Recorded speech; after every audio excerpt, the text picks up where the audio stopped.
कि प्रभु आपकी कृपा से सब काम हो रहा है। प्रभु आपकी कृपा से सब काम हो रहा है। यहाँ सभी कलाकार साथी हैं। हमारे केसर पहलवान 2000 रुपए का पुरस्कार देके सम्मान किए हैं। हमारे छोटे भाई हैं दीपक भैया, ऐसा और हिलत हुआ थुकला थुकला कबो कबो सपना सच हो लगा, कबो कबो सपना सच हो जाला। का करी सपना तो हम देखिला, लेकिन साला सच्चे न होला। सपनवा तो हम देखिला बाकी सच्चे न हो। हाँ राती के तो हम देखा दे बात तब न देखा भाव।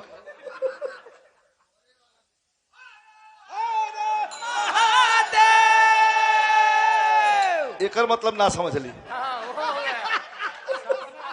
भैया। देखा भाई सपना पूरा भयल है ना सारे सुना बा। हम बताओ थे, हम ही बतौले हैं कि माला पहनाने से और पहनने से पहलवा रुका के बोला थे इतना यार। पहलवा हमसे बिरहा होकर तो मलवा लम्बे से हट ऐसे हट के मलवा ऐसे थाम ले कि पहिरा नहीं दे। का जिन पहिरा दे तो ब्याह न हो जाए। कैसे पैरवनी है फिर पैरा के दिखा दे। माला फिर पैरा के दिखावा ये इस माला की जगह कहीं और है। फिर पैरा के दिखावा नहीं पगलाल हुआ तो हर मन करे तो मंगलम भगवान विष्णु बोले। और देखिए आजा बच्ची आजा। पुरस्कार प्रदान किए हैं बिरहा की गायिका, सुपरस्टार गायिका रजनीगंधा। शुभ आशीर्वाद। लड़का कुल मने मने खुश होते हैं कि खूब माला पहरे तुम और बहुत अच्छी गायिका। इस समय बड़ी चर्चा है इस बच्ची की और हम तो खुश होते हैं। जो लड़के जो बच्चे जो बच्चियां अच्छे गाते हैं लोग से तंगलो गाइला बिरहो गाइला यही परी गनवा 2 लाइन हम गावा जाते हैं प्रधान जी कि द्रौपदी को बड़ा घमंड था। किस बात का घमंड था कि अरे हाय अर्जुन जिकरे आप लोग बोलिए मत। हाय अर्जुन जिकरे बाढ़ के आगे हवा भी रुख बदल देले बाबा। हाय भीम मार दिला उमच के तो हाथी गिर जाले। हमार 5 गो भैया पहलवान भैया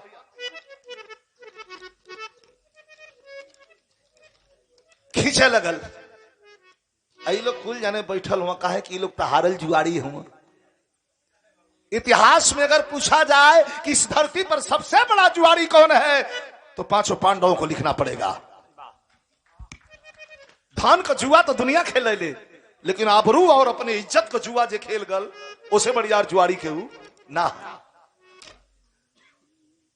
द्रौपदी को नंगा करने की स्थिति में है कि जो हमारे ये भाई हैं, हमारे शिष्य हैं, हमारे मित्र हैं, हमारे छोटे भाई हैं, ये रोके गए हैं, मेरे द्वारा रोके गए हैं। हमको कोई ऐसी बात ना हो जो बिरहा में दाग लग जाए, इसलिए ये बच्चे रुके गए हैं।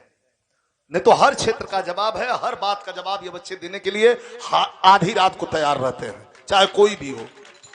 जिस भाषा में जो बोलेगा उस भाषा में जवाब देने के लिए हमारी ये सेना तैयार हमेशा रहती है। हम धन्यवाद देते हैं जसवंत बाबू को और धन्यवाद शुभ आशीर्वाद देते हैं जितेंद्र बाबू को। करकेश गहे यतिक्लेश रहे कटुबेश बनी वह कातिर नारी। पढ़े लिखे लोग बैठे हैं 2 लाइन। कर माने हाथ, केश माने बाल, गहे माने खींचना। करकेश गहे अतिक्लेश रहे कटुबेश बनी वह कातिर नारी। कर्तव्य विमूढ़ सभी चुप थे बर पांडव सब बलकारी। कहता कुरुराज न लाज हिए, कहता कुरुराज न लाज हिए, कर नंगी से समाज मझारी, कर नंग सुजंग बिठाए रखूं क्यों, हम अंध के अंध हूं पुत्र अनारी। मैं तो अंधा का बेटा हूं, यही द्रौपदी ने कहा था बनाए गए पांडवों के शिविर में जब मामा शकुनी के संगे दुर्योधन पहली बेर पहुंचल, विश्वकर्मा जी का चल रहा। दुर्योधन जब पहली बार पहुंचल, बोल दिया में जोड़ दे भुलाई तो कापी का लिए बा कथों कापी ले आए, हम कहे में भुलाई तो जोड़ दे किथों ले। हाँ कापी देख के कबूतर खराब पड़ा है। भोजन लिए हैं, लेने दीजिए, कभी जाइए, आइए, थोड़ा आपको कष्ट देना चाहते हैं, कच्छ चक्कर में और उभार हो जाएगी। तो यह तर्ज इतना बढ़िया लगा। कौन तर्ज है दशरथ भैया? आप लोग भी मने मने गा लिया भजन है। स्वामी जी के दरबार में गल्ला अलगलानंद महाराज के दरबार में बुलावा रहल। ये समय में देखा हमार भाग दीपक भैया कम से कम भजन खाली एक लाइन, हाँ न चले कि ना सुने के, खाली एक खोल दा है। ये दोनों अगर खुल गल तो ब्रह्म का प्राप्ति हो जाएगी। खाली ये वजह सुनावत है कि प्रभु आपकी कृपा से, सबके बदे कि प्रभु आपकी कृपा से सब काम हो रहा है। प्रभु आपकी कृपा से सब काम हो रहा है। मनोज बढ़ाओ,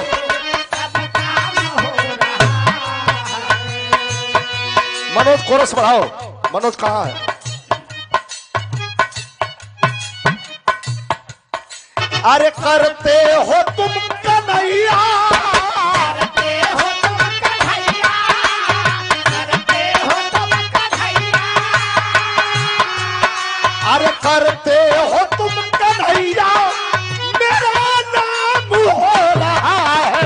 प्रभु आपकी कृपा से सब काम हो रहा है। अरे सब काम हो, सब काम हो रहा है। एक बेर खिंचलस, दो बेर खिंचलस, तीन बेर खिंचलस, अब तो जनाल की उघार हो जाई। तब आवाज हलस, बहिनी पुकारे भैया, बहिनी पुकार। करुण है, इसको चाहे तो हम सादा गा दें प्रधान जी, इसको चाहे तो हम सादा गा दें, लेकिन सादा नहीं होगा। हमारे कलाकार साथी, हमारे शिष्यगण हैं, ध्यान देना। किस लाइन को हम कैसे लैंडिंग करेंगे, कैसे कहेंगे, इसको सादा नहीं कहना है। ऐसे भी गा सकते हैं कि बहिनी पुकारे भैया, ये सादा हो गया। और इसी को भाव में कहेंगे, कैसे पुकारे? अरे बहिनी पुकारे भैया, हाय बहिनी पुकार भैया, अब देर हो रहा। बहिनी पुकार भैया, अब देर हो रहा। बहिनी पुकार भैया, अब देर हो रहा। कैसे? यही धर्मराज के नगर में,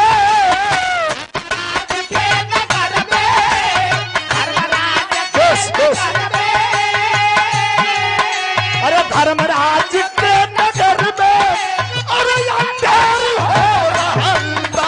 अरे बहिनी पुकार भैया, अब जोर हो रहा।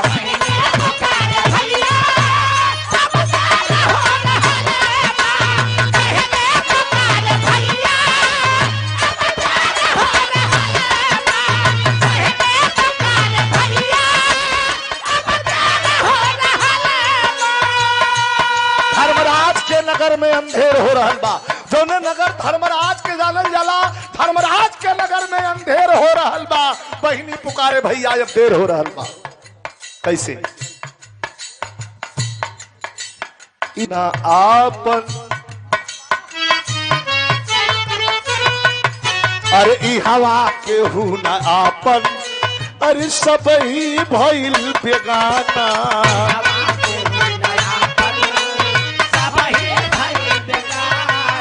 अरे चिरई पपापी की धवा, चिरई पपापी की धवा, आज सधल बा निशाना। एक लाइन और है बस, बोलो। चिरई पे पापी की धवा आज सधल बा निशाना। अरे काका की दुर्गतिया गरम कर दो, गरम कर दो। अरे काका की दुर्गतिया उलट फेर हो रहा। अरे बहिनी पुकारे भैया अब देर हो रहा।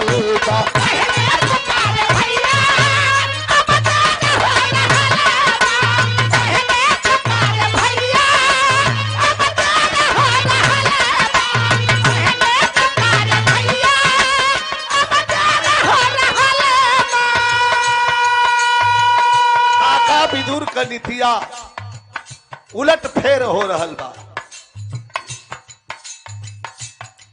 500 रुपए का पुरस्कार विशेषरपुर माई खखरा देवी भगवती के धाम से। नाम ना बताई ओके कहली कल का विजय लाल है तो सोचल कि बस बस ये अभी खत्म हो गई ना, हमें हो गई। ओके पता है ना है कि हम सुतावल रहा आदमी फूका का तैयारी कैले रहे तब वो उठ के बिरहा गा के तुम हुआ।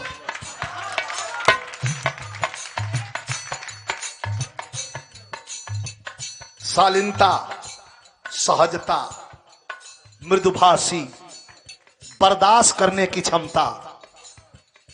ठेठ भोजपुरी में बता दें, ए प्रधान जी, ठेठ भोजपुरी में बता दें, जे सह लेहलस उहे रह लेहलस, अजे ना सहल उ कहीं का ना भयल, इतिहास गवाह। आखिरी लाइन, बा 5 गज का साड़ी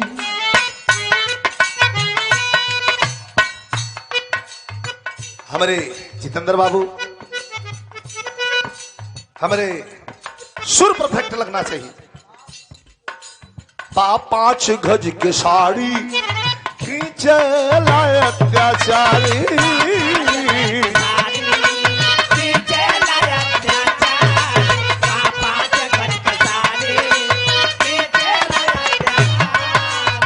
और ये पुरस्कार प्रदान किया गया, देखिए हमारे शिष्य का शिष्य है सत्यम यादव, बहुत बढ़िया कलाकार है। गाना गाते समय इस मत पहन के आया करो, टंकी पहिर के मत आवल मेरे तो उस्ताद का शुक्र, बहुत बढ़िया कलाकार। ये बच्चे बिरहा के विरासत को संभालने वाले कल के वो भविष्य हैं। यो यही तरह पहिरा अट कपट इनके मने के लिए हमका ना, ये सांस्कृतिक मंच है।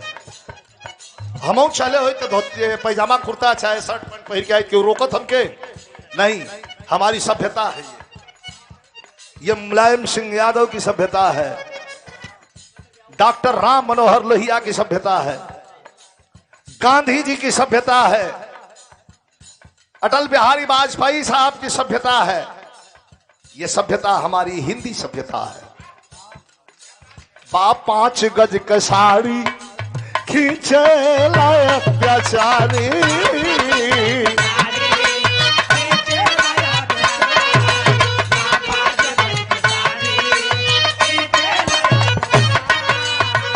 और ये पुरस्कार नहीं प्यार है, जैसा भैया एक मिनट, वाह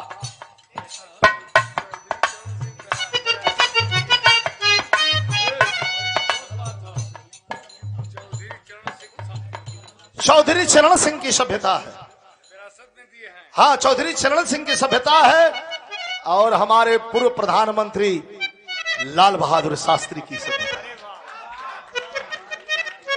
सुना है बाबू इनके लाइन, अरे पगला परनवा, अरे पगला परनवा है मतलबी परोनी। पगला परनवा अरे है मतलबी परानी। धोखा होइगा पालन उमरिया बची, धोखा होइगा उमरिया बची अरे पगला परनवा है मतलबी परानी पगला परनवा अरे मतलबी परानी धोखा हो गया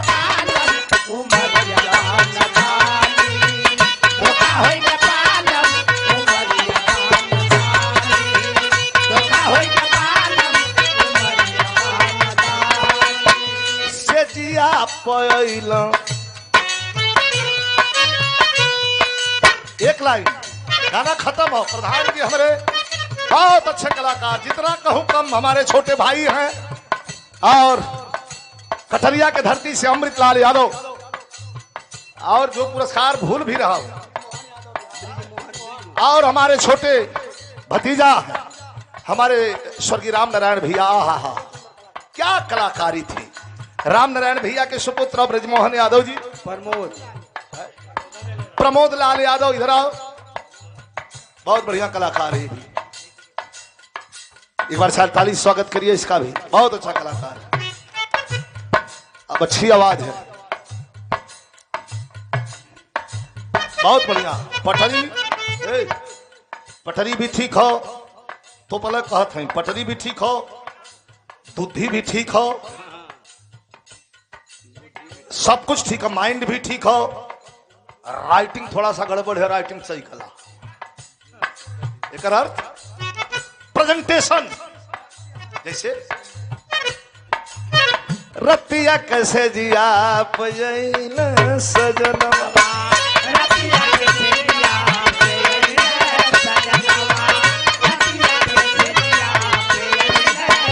हाँ भाई लिखल ना भैया बाबू, ये लिखल ना, ये तुरंत लिखा था गवा था। रतिया कैसे जिया पर अइले सजनवा,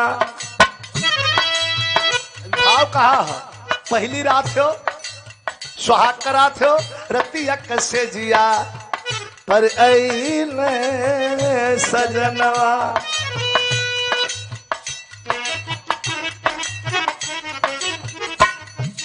अरे चढ़त सजरिया, देखा ये बरदस्ता चलत हो प्रधान।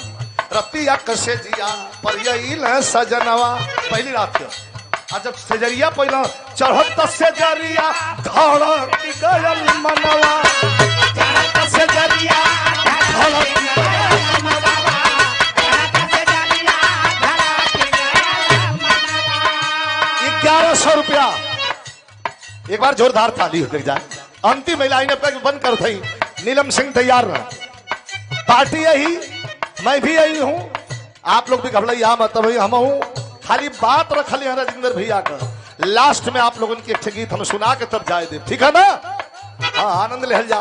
हाई लाइन ये जोड़ा था प्रधान जी, रतिया कैसे जिया पर यही सजनवा, भइल कलाई चिहू की गयल मनवा, रतिया आया चक्के में गलवा पते हल निशानी, अरे ततवा से गलवा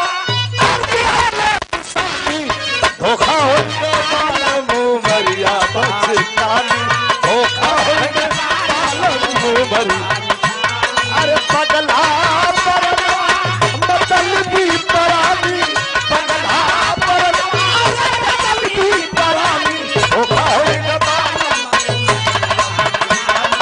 धोखा हो गया मुमरिया बचतानी, धोखा।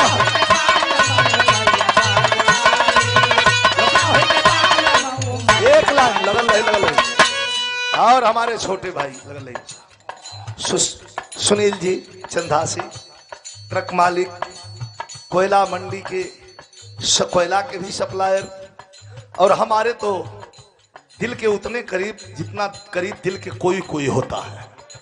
ये सभी लोग दिल के उतना करीब हैं कि कोई कोई दिल के करीब होता है। हमारे सुनील बाबू के द्वारा ये पुरस्कार मिला है। पशरतिया के धरती से हमारे भाई हों छोटा मनोज बाबू पुरस्कार दिलन।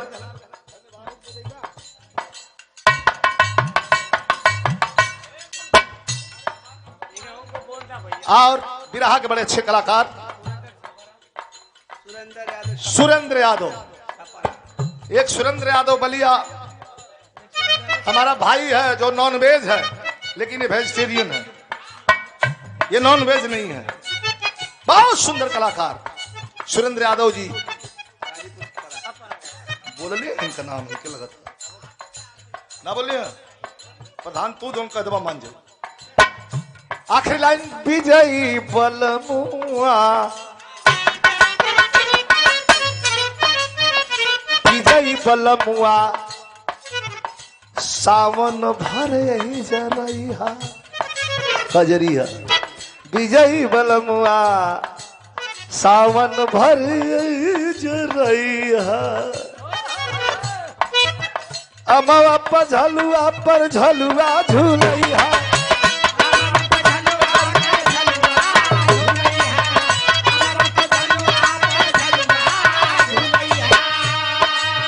आओ यशस्वी कवि जी के द्वारा बहुत सुंदर हारमोनियम वादक भी हैं हमारे उपेंद्र बाबू के सहयोगी, लाल यादव जी के द्वारा ये पुरस्कार।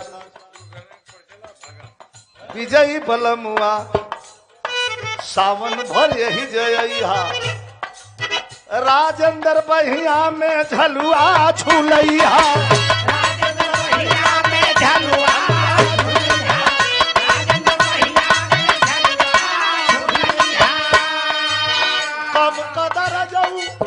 कम कदर जाऊ हाय रंगीन पियल पानी, कम कदर जाऊ रंगीन पियल पानी, धोखा हो